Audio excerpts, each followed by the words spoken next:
Nagpakitang gilas po mga batang may attention deficit hyperactivity disorder o ADHD nang lumahok sila sa extreme sports activities sa Quezon City kanina. Nakatutok si Micaela Papa.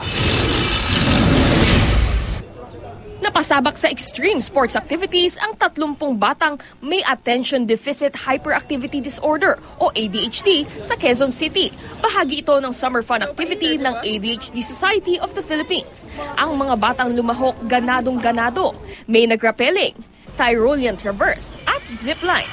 Takot ba? Konti po sa first time. Meron akong rope. Tapos baka malaglag pa ako pag nabitawan ko. Kaya hinigpitan ko yung hawak. Gusto ka baba ka naman? Opo.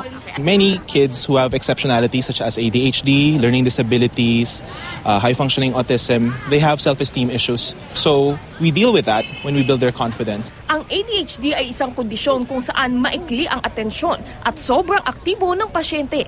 Sa tulong ng tamang edukasyon, maaring maging matiwasay at maayos ang buhay ng may ADHD.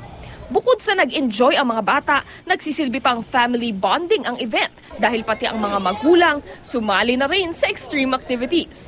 Some of these activities kasi first time niyang gawin. Laking tuwa namin na he went up to the top of the structure on his own without having to be, prodded. Yung mga ganitong activity talagang nakaka-help ng kanyang self-esteem, nabuboost yung kanyang confidence. Naaliw naman sa makukulay na saranggola ang mga dumalo sa Kite Flying Festival sa Angono, Rizal. Merong hango ang disenyo sa mga hayop at disenyong tila alay sa simbahan. Mula 2004, taon-taon nang ginagawa ang festival. Maganda din sa kalusugan kasi dahil tatakbo-takbo. May kite-making workshop din para sa mga bata. Ang kikitain ng festival mapupunta sa mga batang may cancer.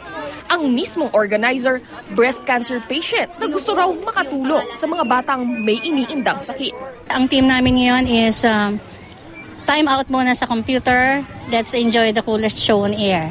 So masyado nang attach ang mga bata sa computers, di ba? So it's time for them to take a break and try flying a kite. Micaela Papa, nakatutok, 24 oras.